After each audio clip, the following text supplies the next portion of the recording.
하나님께서 주시는 말씀 여호수아 19장 11절에서 28절까지 말씀입니다.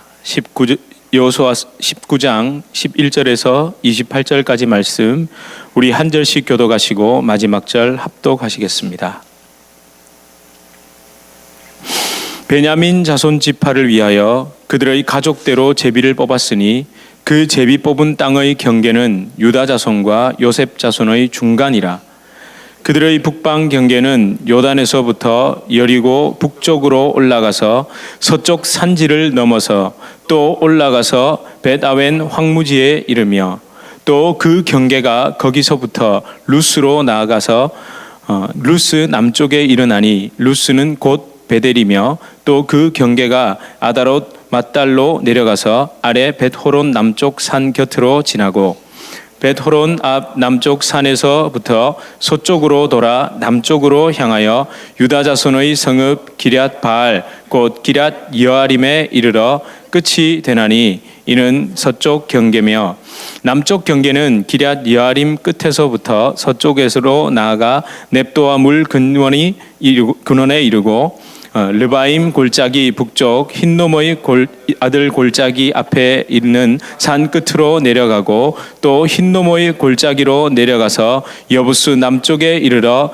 엔 로겔로 내려가고 또 북쪽으로 접어들어 엔 세메스로 나아가서 아둠밈 비탈 맞은편 글릴롯으로 나아가서 루벤 자손의 보한의 돌까지 내려가고 북으로 아라바 맞은편을 지나 아라바로 내려가고 또 북으로 벳 호글라 곁을 지나서 요단 남쪽 끝에 있는 염해의 북쪽 해만이 그 경계의 끝이 되나니 이는 남쪽 경계며 동쪽 경계는 요단이니 이는 베냐민 자손이 그들의 가족대로 받은 기업의 사방 경계였더라.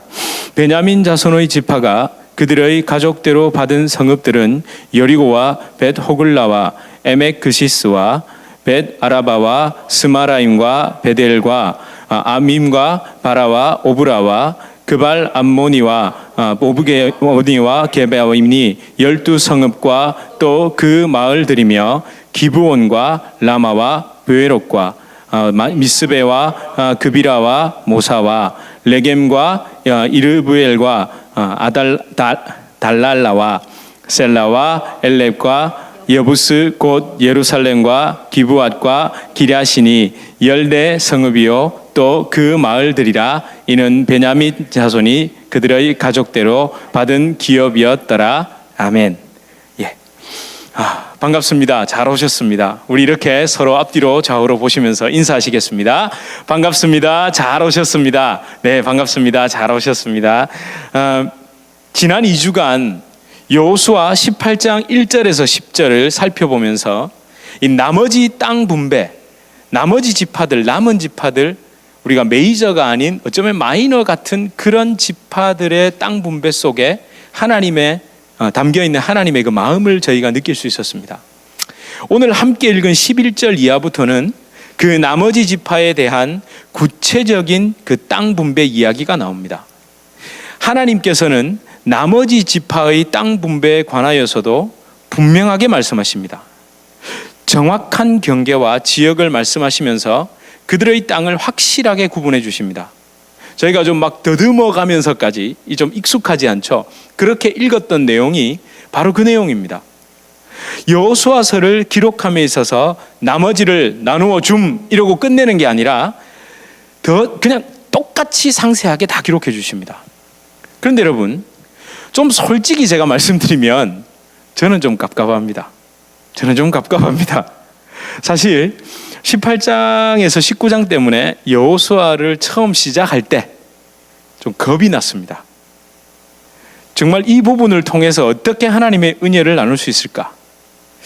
여호수아서가 이스라엘 역사상 최초의 등기부등본, 그죠? 등기부등본이잖아요. 네, 최초의 등기부등본 수준이 아닌데 하나님의 은혜가 분명히 이 안에 숨어 있을 텐데 이런 고민을 하면서 사실 솔직히는요 15장 그 전으로 끝내고 여호수아를 다시 돌아올 생각을 안 했었거든요. 근데 이렇게 또 끝까지 가는 게 좋을 것 같아요. 어떻게? 왜냐하면 15장에서 또 참 은혜를 발견하고, 또 15장 하다 보니 16장에 은혜를 발견하고, 16장 하다 보니 17장에서 은혜를 발견하고, 18장 1절에서 10절까지 또 은혜를 발견하고 나니 그렇다고 넘어갈 수가 없어서 이제 고민을 상당히 했습니다. 사실 이 땅 분배에 들어오면서부터 그 부담감이 시작됐고, 지난 주일 예배 이후부터 제가 웃음을 잃었습니다. 계속 뭐 하다 얘기하다가도 집사람이 자기 또 뭐 생각하지? 그거 생각하고 있었습니다. 도대체 이걸 어떻게 얘기를 해야 되지? 뭐라고 하지? 그렇게 하염없이 본문을 들여다보고 또 지도를 펴놓고 함께 살펴보기도 하고 막 또 답답하면 무릎을 꿇어보기도 하고 막 그랬는데, 어쨌든 제가 제 푸념은 그만두고 한번 이 차근차근 한번 살펴보겠습니다. 그래서 좀 입이 꼬이고 혀가 꼬이지만 오늘 본문을 함께 읽어봤던 겁니다.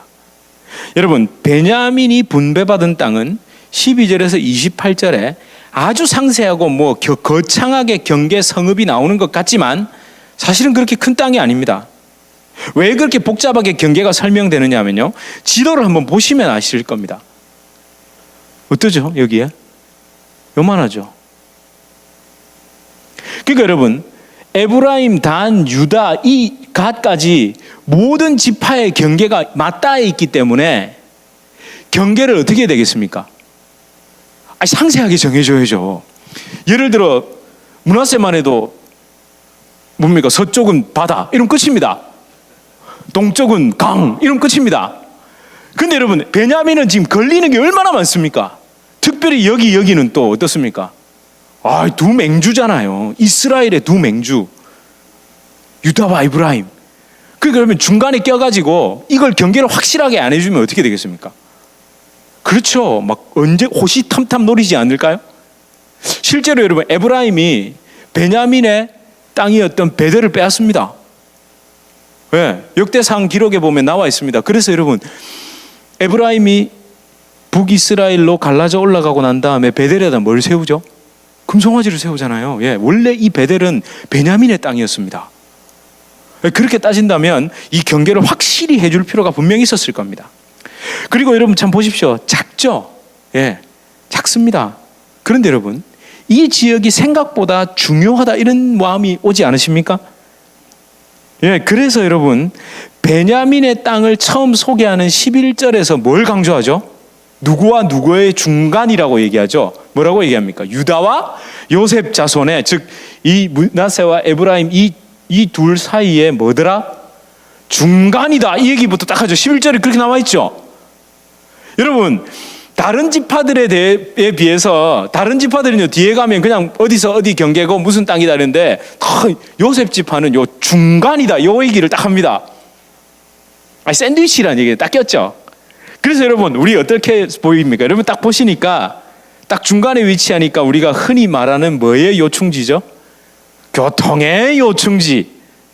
그런 생각이 안 드시나요? 드는데요? 맞습니다.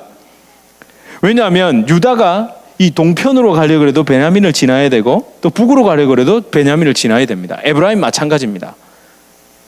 길목입니다. 길목. 특히 여러분, 유다와 에브라임, 므낫세, 즉 요셉 지파의 또 이 주도권, 이 두 지파의 주도권 갈등 속에서 베냐민이 뭘 했을까요? 완충 역할을 했겠죠. 여러분, 딱 둘이 경계를 맞대고 으르렁거리고 있으면, 그래서 여러분 우리나라도 어떻게 되어 있습니까? 군사 분계선이 있고, DMZ 아시죠? 비무장지대. 군사 분계선이 있고, 위로 2km, 밑으로 2km 해가지고, 그래서 뭐 그 안에 이제 뭐 GP를 다 없앤다 그러는데, 여러분 그거 아셔야 됩니다. 제일 먼저 군사 비무장지대에다가 중화기를 갖다 놓고 그 요새를 만든 건 북한이었습니다. 북한이 먼저 만들으니까 우리도 어쩔 수 없이 만든 겁니다. 이거 오해하시. 그런데 왜 우리가 먼저 철수합니까? 그럼 먼저 했으면 자기들이 먼저 철수하고 그다음 우리가 철수해야죠. 우리가 지금 자꾸 먼저 철수한다 그러잖아요. 제가 지금 정치 얘기를 하자는 게 아니라, 그러니까 철수하는 건 좋습니다. 저는 찬성입니다. 철수해야 됩니다. 그런데 어떻게 해야 된다? 여러분, 그 위에 계신 분들 믿을 수가 없잖아요. 먼저 철수하는 거 보고 우리가 해야죠. 우리 먼저 하면 절대로 안 쉬웁니다. 어쨌건 그 완충지대의 역할을 아마 했을 겁니다. 근데 저는요, 이 생각이 들어요. 베냐민이 정말 힘이 있어서 이 완충지대 역할을 했다기보다, 여러분, 막내 베냐민을 볼 때마다 누가 떠올라야 되겠습니까? 우리 할아버지 조상 야곱이 떠올라야 되잖아요. 아니, 막내를 볼 때마다 누구를 생각합니까, 여러분? 애틋하게 아버지, 먼저 돌아가신 아버지. 옛날에는 왜 나이 차이가 많이 나잖아요. 그러면 형님들이 그 동생 뭐 아버지가 물려준 거 확 뺏어야 됩니까? 아니면 그래도 아버지 생각하면 동생을 뭐처럼, 내 자식처럼 거두어야 됩니까? 1번입니까? 2번입니까? 2번이죠. 예. 막내 보면 늘 누가 애틋하게 생각나야 됩니까? 먼저 가신 아버지, 어머니가 생각나고 할아버지, 할머니 생각나는 게 정상입니다. 또 좋은 의미에서는요, 연약한 베냐민을 가장 강력한 두 지파 사이에 다 이렇게 잘 품으라고 하나님이 거기에 다 위치해 두셨다. 그런 마음이 저만 드는 건 아니라고 저는 생각합니다. 예, 그렇게 하셨죠. 그렇게 하셨습니다. 여러분, 그 해석에서 동의합니다. 사실 그렇게 은혜를 나누려고 열심히 썼습니다. 그런데 또 바뀌었습니다. 이게 밤늦은 시간에는 보면 안 됩니다. 원고를 다시 보면 안 된다니까요. 늦은 시간에 특히. 역사는 이게 참, 이 성령께서는 꼭 밤에 임재하시는지. 여러분, 왜냐하면 베냐민 지파가 그렇게 사실 약한 지파가 아니었습니다. 인구 대비 인구 숫자로도 그렇습니다. 그렇게 적은 편이 아닙니다. 그리고 여러분, 초대 왕 사울이 어느 지파 출신입니까? 베냐민 지파 출신입니다. 초대 왕 사울은 베냐민 출신입니다. 게다가 여러분, 베냐민이 어느 지파를 후원하느냐에 따라서 이스라엘의 주도권이 바뀔 수 있습니다. 실제 그렇습니다. 유다에 붙느냐 에브라임에 붙느냐에 따라서 완전히 달라집니다. 특히 남북 이스라엘로 갈라질 때 베냐민이 어디로 가느냐가 정말 중요했습니다. 왜냐하면 므낫세, 에브라임 두 지파의 인구를 합치고 유다 인구를 따져보면 한 10,000여 명밖에 차이가 안 났거든요. 그러니까 이 45,600명의 이 베냐민이 여리로 가느냐 여리로 가느냐에 따라서 어떻게 될까요? 예, 확 달라. 여러분, 6.25가 남한에 또 왜 중요한지 아세요? 수십만 명의 북한에 있던 엘리트, 특별히 기독교인들과 그 지식층들이 어디로 대거 내려왔을까요? 그렇죠, 남쪽으로 내려왔습니다. 여러분, 남한의 그 부흥 속에 그게 들어있다는 거 여러분 실제 연구 논문도 있고 다 있습니다. 6.25 때 왜냐하면 지식인들과 지주들, 기독교인을 박해했잖아요. 그러니까 여러분, 지식인, 지주, 기독교인들이 사실은요, 북한에는 브레인이 다 빠져나가 버린 겁니다. 그것처럼 여러분, 이 베냐민이 어디에 가느냐, 그래서 남한의 인구도 갑자기 늘어나거든요. 여러분, 인구수가 힘 아닙니까? 네. 여러분, 우리가 이걸 알 수 있습니다. 어쨌든 이 베냐민이 그 사이에서 왔다 갔다 어디로 가느냐에 따라서 달라집니다. 여러분, 이런 것을 정치적인 용어로 뭐라 그럽니까? 캐스팅 보트 들어보셨죠? 예. 네, 두 가부가 동수가 나왔을 때 의장이 어디에다가 표를 던지느냐에 따라서 운명이 달라지죠. 그 뭐 또 다른 말로 여당과 야당이 비슷할 때 제3당, 특별히 한국은 더 그렇죠. 제3당이 어디에다가 캐스팅 보트 뭐 이런 얘기 많이 들어보셨을 겁니다.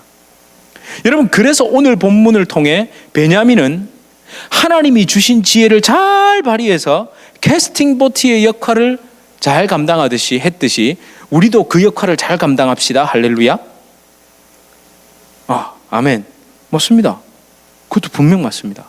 아니면 그렇게 또 베냐민은 그 캐스팅 보트의 역할을 가지고 어디를 따라갔습니까?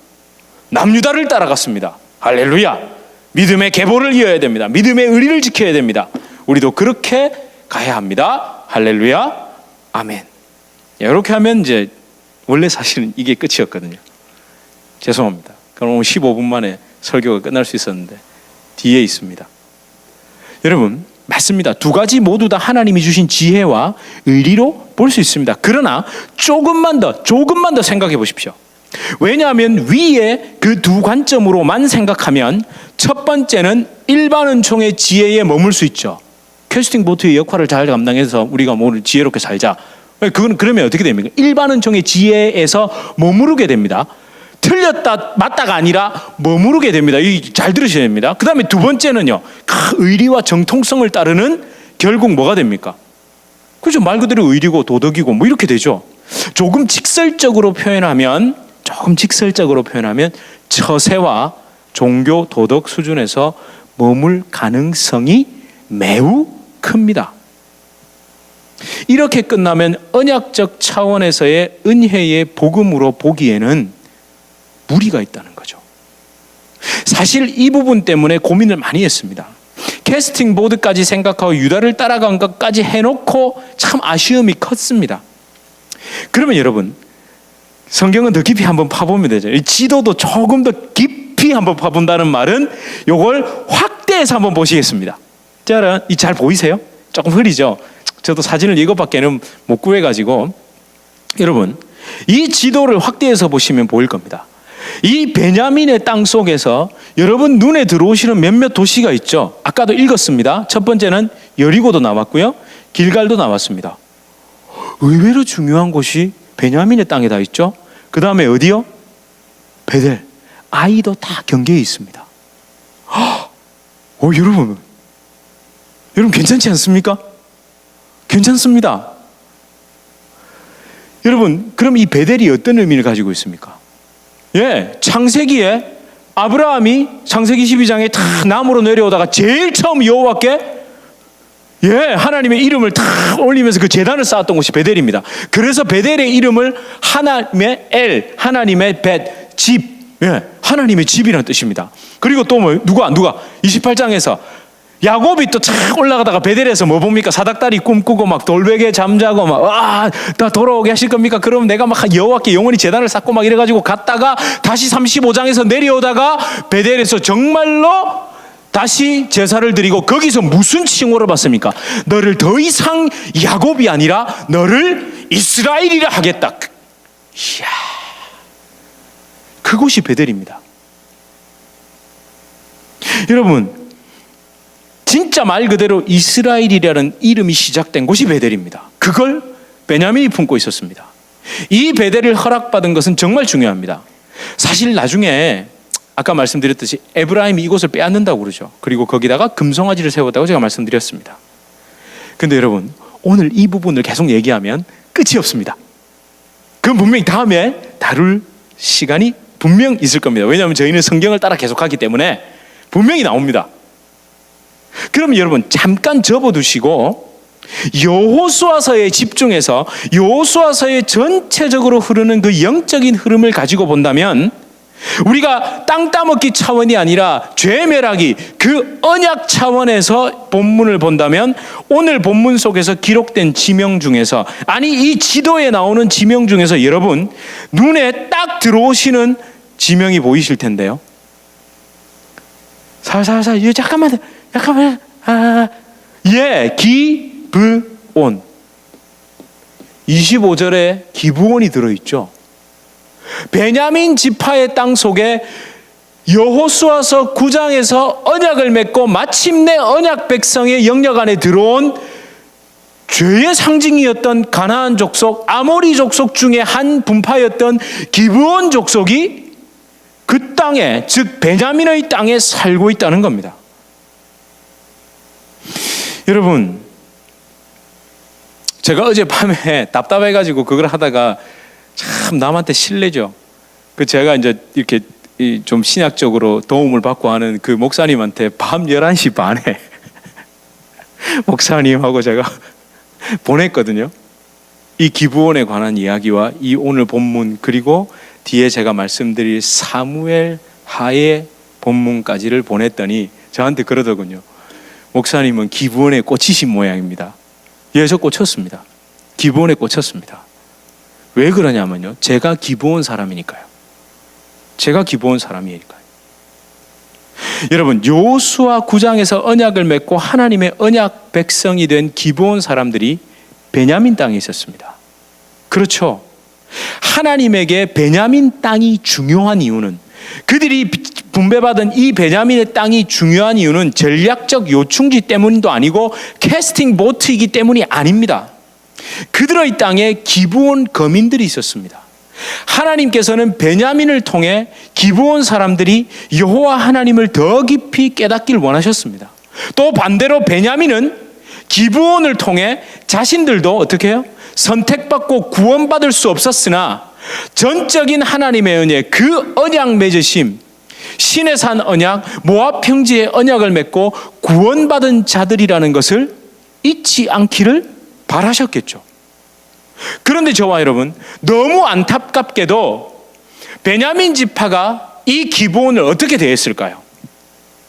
지금 본문에는 나오지 않지만 뒤에 베냐민, 꼭 집어서 말하면 베냐민의 걸출한 왕 사울, 초대왕 사울이 기브온을 어떻게 대했는 줄 아십니까?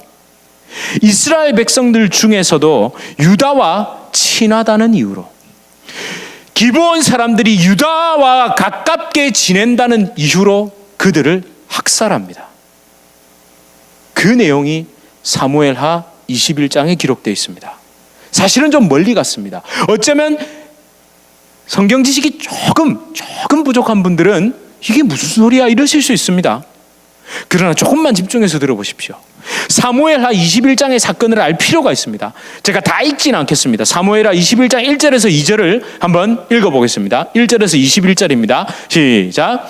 다윗의 시대에 해를 거듭하여 3년 기근이 있으므로, 그렇죠? 다윗의 시대에 3년 기근이 있었답니다. 다윗이 여호와 앞에 간구하매 여호와께서 이르시되 이는 사울과 피를 흘린 그의 집으로 말미암음이니 그가 기브온 사람을 죽였음이니라 하시니라. 2절입니다. 기브온 사람들은 이스라엘 족속이 아니요 그들은 아모리 사람 중에서 남은 자라. 이스라엘 족속들이 전에 그들에게 맹세하였거늘 사울이 이스라엘과 유다 족속을 위하여 열심히 있으므로 그들을 죽이고자 하였더라. 이에 왕이 기브온 사람들을 불러 그들에게 물으니라. 3년 기근이 들었습니다. 이 기근은요, 요즘 생각하는 좀 흉년 들고 이 수준이 아닙니다. 그 땅에서 기근이 들면 보통 뭐와 함께 올까요? 가뭄과 함께 옵니다. 3년입니다. 1년도 아니고 1개월도 아니고 1년도 아니고. 그 상황에서 다윗이 엎드립니다. 하나님 앞에. 하나님, 이게 무슨 일입니까? 왜 그랬을까요? 무섭죠. 자기 죄 때문인가? 왜냐하면 막 바세바 이 사건 때문에 사실은 이 이야기가 21장이 요전에 압살롬의 반역 막 끝난 이후에 일어난 일이거든요.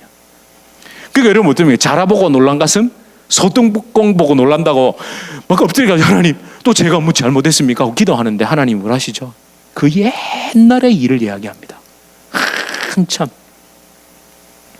사울이 나와 약속을 맺고 어디에? 여호와의 전에서 나무 패고 물 깃는 사람들로 잘 지내고 있는 그들, 이 기브온 사람들을 맹세, 약속을 생각하지 않고 어떻게 했다는 얘기입니까? 다 죽여버렸습니다. 근데 다 죽인 이유가 뭐라죠? 이스라엘과 유다 족속을 위하여 열심히 있다는 말은 무슨 말입니까? 잘 지냈다는 거죠. 유다와 잘 지냈다는 겁니다. 그게 꼴보기 싫었던 겁니다. 그래서 죽여버렸습니다. 여러분, 이거 정말 아픈 사건입니다. 여러분,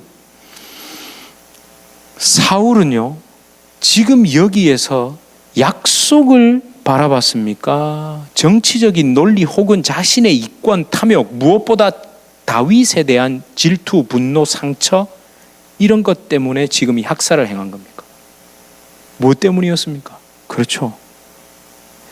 그가 사울이 하나님의 약속을 까맣게 잊어버린 것은 맹세, 언약의 관점으로 기브온 사람들을 바라본 게 아니라 그저 자기의 그 안에 있는 그 이야기를 건드렸기 때문에, 내가 그토록 싫어하는 저 유다, 내가 그토록 미워하는 저 다윗과 친하게 지내니까 다 죽여버린 겁니다.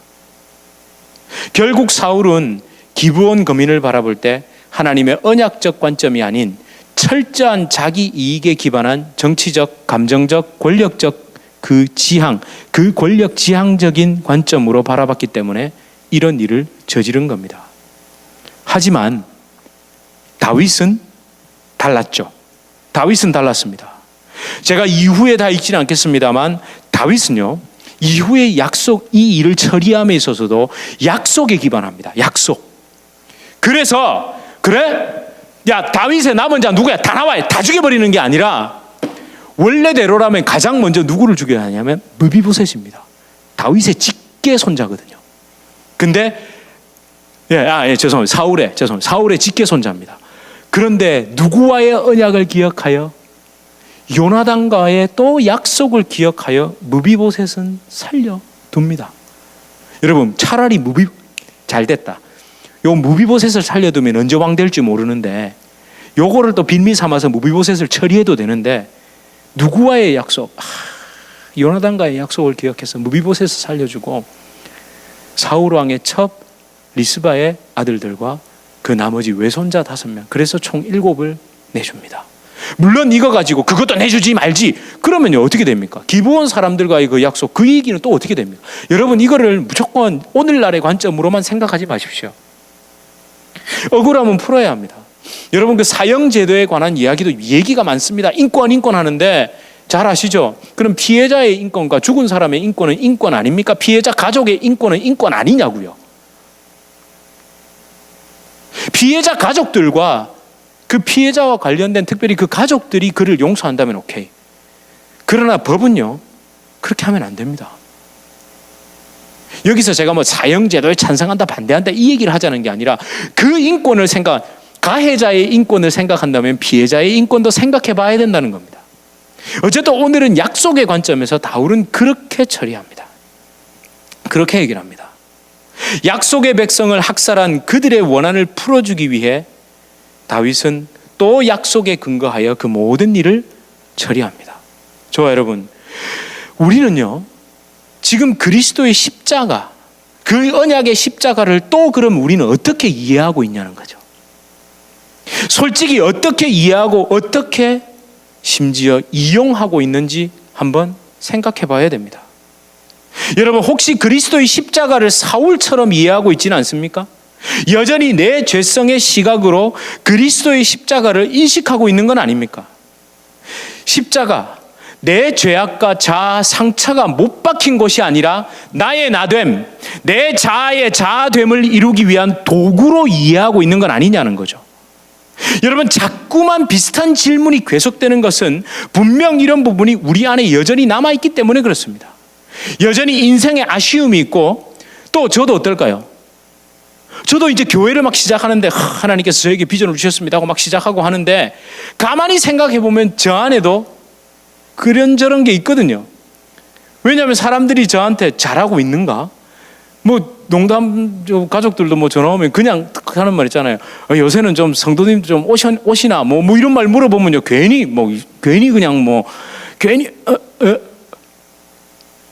다 그 말 묻잖아요. 개척교회 한다 그러면 다 묻는 게 뭡니까? 요새는 좀 몇 명 뭐 이런 거 물어봅니다. 그래서 저도 어떻게 했습니까? 제 안에 있는 자아 실현을 위해서 주의 십자가의 능력을 혹시나 이용하고 있는 건 아닌지. 여러분, 시간이 지나면서 사울 왕처럼 왕의 자리라는 엄청난 것, 그것도 하나님이 세우신다고 분명히 믿었죠. 여러분, 사울이 어떤 사람이었습니까? 얼마나 겸손했습니까? 막 베냐민 이 작은 지파에서 나 같은 사람을. 근데 결국 뒤에는 어떻게 됐죠? 여러분, 시간이 지나면서 우리에게 그 언약의 본질은요 참 먹먹이에게나 줘버린 그런 이야기가 됐을지도 모릅니다. 물론 여러분, 저와 여러분이 처음 예수님을 믿을 때는 절대 안 그랬습니다. 처음 예수님을 믿을 때부터 십자가를 자아 실현의 도구로 이용하고 출발한 사람도 있을 수도 있겠습니다만, 여기 계신 분들은 최소한 그렇게 출발 안 하셨죠? 아무도 그렇게 출발 안 하셨을 겁니다. 그런데 시간이 지나면서 그렇게 될 가능성이 정말 높아집니다.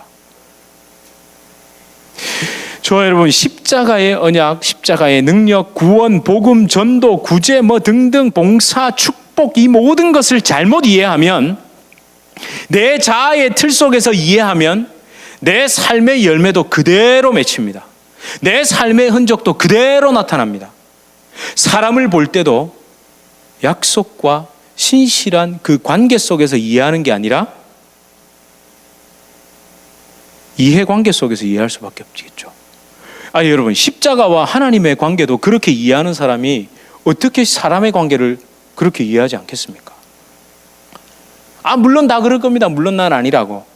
그러나 그렇습니다라고 인정하는 게 맞습니다. 또 교회를 볼 때도 어쩔까요? 교회를 볼 때도 마찬가지입니다. 자신의 이해관계, 자기 알아줌, 자기 인정해줌, 자기 자아 실현의 이건 좀 심한 표현입니까? 자기 자아 실현의 놀이터 정도로 이해하는 경우도 가끔 있습니다. 물론 아니라고 하겠지요. 모든 것이 주의 영광이라고 말하겠지요. 그러나 맞습니다. 인정해야 됩니다. 여러분, 그런 나의 악함이 보이지 않으면 가망 없습니다. 근데 여러분, 제가 지금 여러분 정죄하려고 이런 거 절대 아닙니다.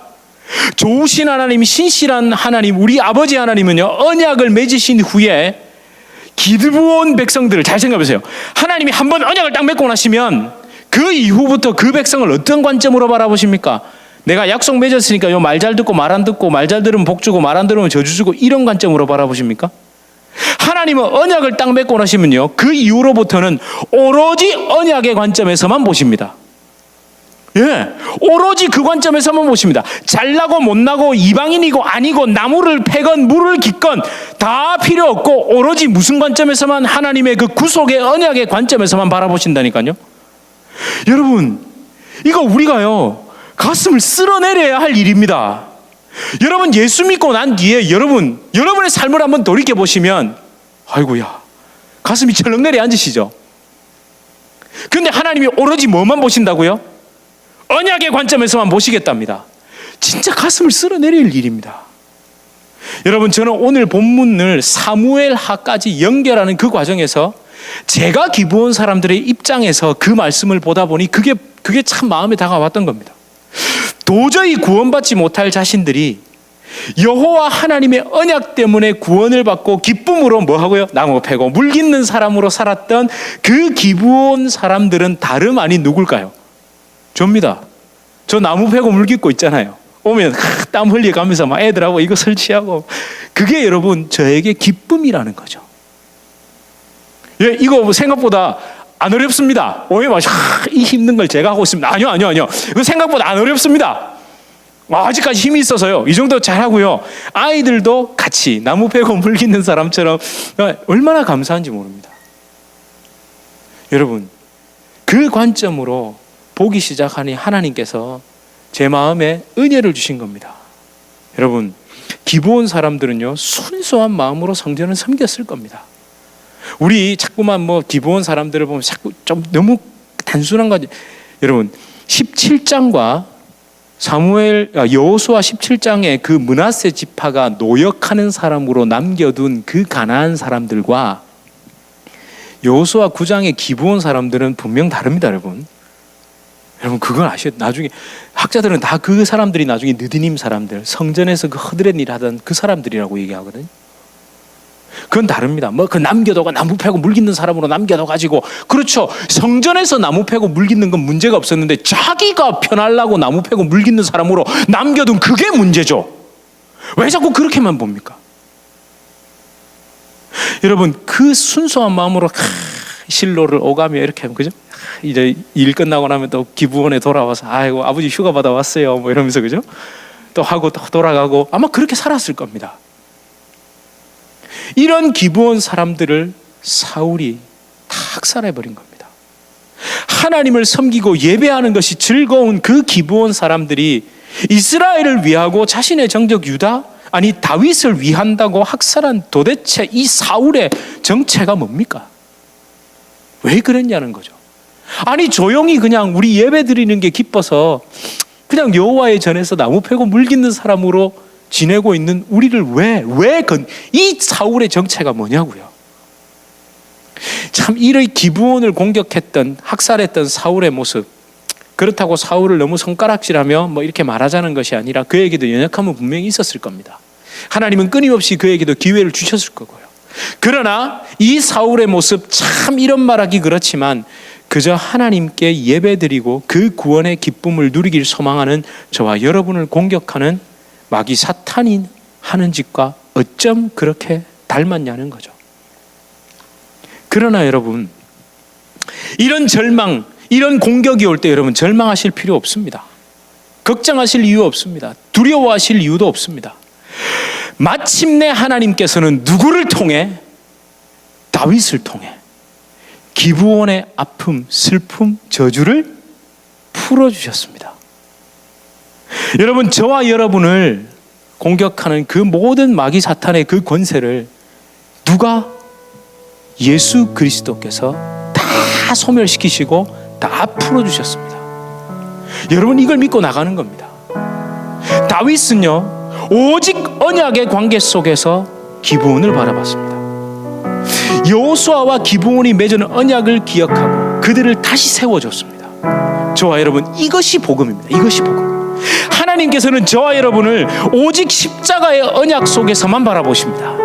기드온 같은 저와 여러분, 하나님의 진노 아래 있던 우리, 마귀 사탄의 공격의 대상이었던 우리를 그 모든 저주와 속박, 죽음에서 건지신 예수 그리스도의 십자가 보혈, 그 언약의 관계 속에서 우리를 바라보고 계십니다.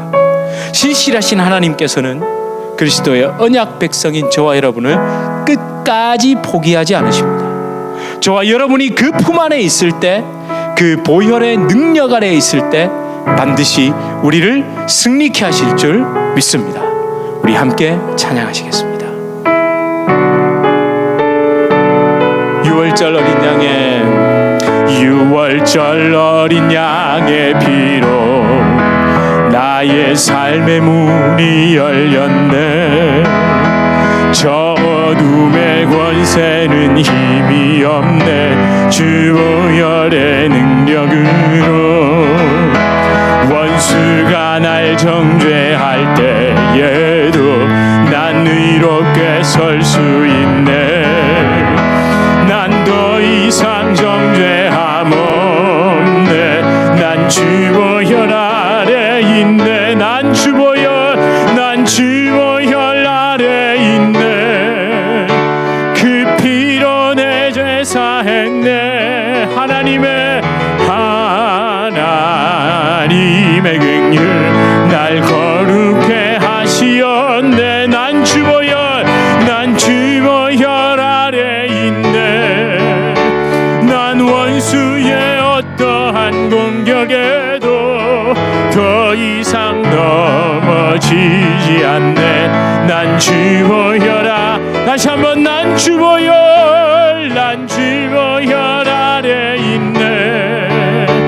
그 피로 내 죄 사했네. 하나님의 긍휼 날 거룩해 하시었네. 난 주 보혈, 난 주 보혈 아래 있네. 난 원수의 어떠한 공격에도 더 이상 넘어지지 않네. 난 주 보혈 아래 있네. 아멘. 저와 여러분 십자가의 능력, 그 언약을 어떻게 이해하셨습니까? 혹시나 아버지 하나님, 내가 내 자아의 이야기, 내 자아의 것을 이루기 위한 그 능력으로만 이해했습니까? 주여, 그 언약의 관계 속에서 이해하게 하여 주시옵소서. 하나님, 끊임없이 나를 공격하는, 아니 그 마귀 사탄의 공격, 기브온 사람들을 공격하고 언약 맺은 백성임에도 불구하고 그들을 그렇게 공격하던 그 사울이 아니라 하나님, 우리 다윗, 하나님 예수 그리스도께서는 우리를 언약의 관계 속에서만 우리를 바라보시고 그 언약을 붙들고 있을 때에 내 언약의 안에서 그 품 안에 십자가 보혈 아래 있는 그들에게 한없는 은혜와 영광과 능력을, 그 저주의 속박을 끊을 수 있는 그 모든 망하는 것에서 하나님 건져내시는 그 능력을 나에게 주신다고 분명 말씀하셨습니다. 하나님, 내가 그 언약 붙잡고 나아가길 소망합니다.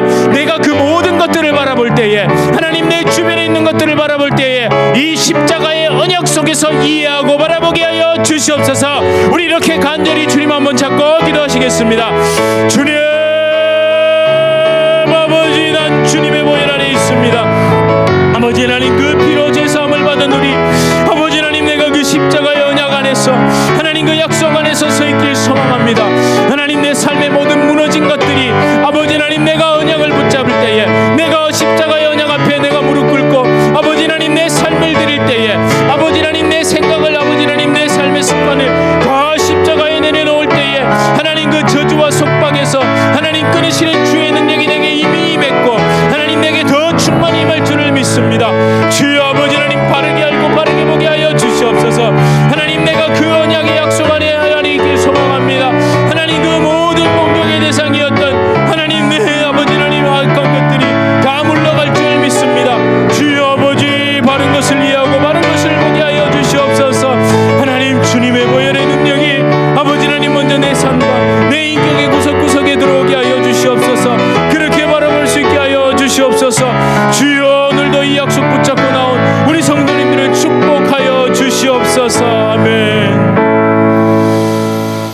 아버지 하나님, 주보혈 아래 있다는 것이 어떤 의미입니까? 내가 약속을 믿음으로 붙잡는다는 것이 어떤 것입니까? 하나님, 먼저 내 삶의 구석구석에 그 주님의 신실하신 언약과 그 십자가의 능력을 하나님 비추게 하여 주시옵소서. 하나님, 공격하는 사탄의 세력은 이미 하나님 십자가에서 꺾으셨음을 믿습니다. 하나님, 내가 그 십자가에서 주님이 꺾으신 그 능력을 내가 내 삶에 적용하는 것이 문제입니다.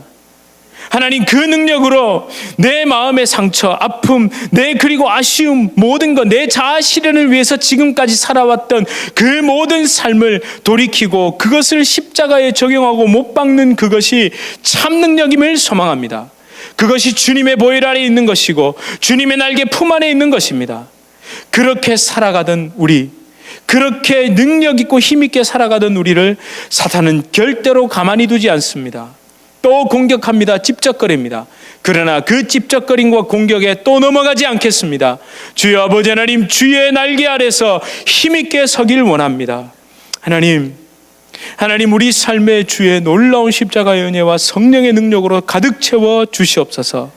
주여, 베냐민 땅을 그런 눈으로 바라보지 않고 하나님, 우리에게 베냐민에게 그 기브온과 베델과 여리고와 아이와 길갈을 품게 하신 이유를 깊이 묵상하게 하여 주시옵소서. 하나님, 길갈 그곳에서 내가 할례받고 죽었습니다. 여리고에서 그 능력으로 임할 때에 하나님, 내가 어떻게 주님의 능력으로 그 모든 대적을 멸할지 보았습니다. 그러나 연약하여 또 아이성에서 실수했으나 우리는 다시 그 돌무더기를 만들고 십자가 딛고 일어섰습니다. 그리고 하나님, 베델을 품고 있었고 또 기브온을, 그 약속의 언약 백성을, 기브온을 바라보면서 내가 약속의 백성임을 다시 한번 가슴에 서겠습니다. 하나님, 조그만 땅이었으나 그 속에는 하나님의 놀라운 영적인 은혜와 사랑이 함축되어 있었다는 것을 기억하게 하여 주시옵소서. 이 주님의 교회, 하나님이 그렇게 우리에게 택하신 예배 장소로 허락하신 곳입니다. 이곳에 우리의 삶이 녹아있고 우리의 신앙이 녹아있고 우리의 고백이 녹아 있음을 하나님 고백하오니, 주여, 이 택하신 곳에서 하나님, 우리가 주님을 날마다 순간마다 찬양하며 승리하게 하여 주시옵소서. 예수 그리스도 이름으로 간절히 기도드립니다. 아멘. 우리 주 예수 그리스도의 은혜와 하나님 아버지의 극진하신 사랑과 성령 하나님의 위로교통교제에 충만케 하시는 역사, 우리를 십자가의 언약 그 날개 품 안에 품어주시도록 그 품 안에서 날마다 승리하고 그 마음에 그 십자가를 허락해 주신 분명한 이유를 기억하게 해주시는 성령의 놀라운 역사가 우리 주님의 교회 성도님들과 주님의 교회로 불러주실 주의 귀한 자녀들, 그 개인의 삶, 가정, 생업, 직장, 사업 하시는 모든 일 가운데 이제로부터 영원토록 함께 있을지어다. 아멘.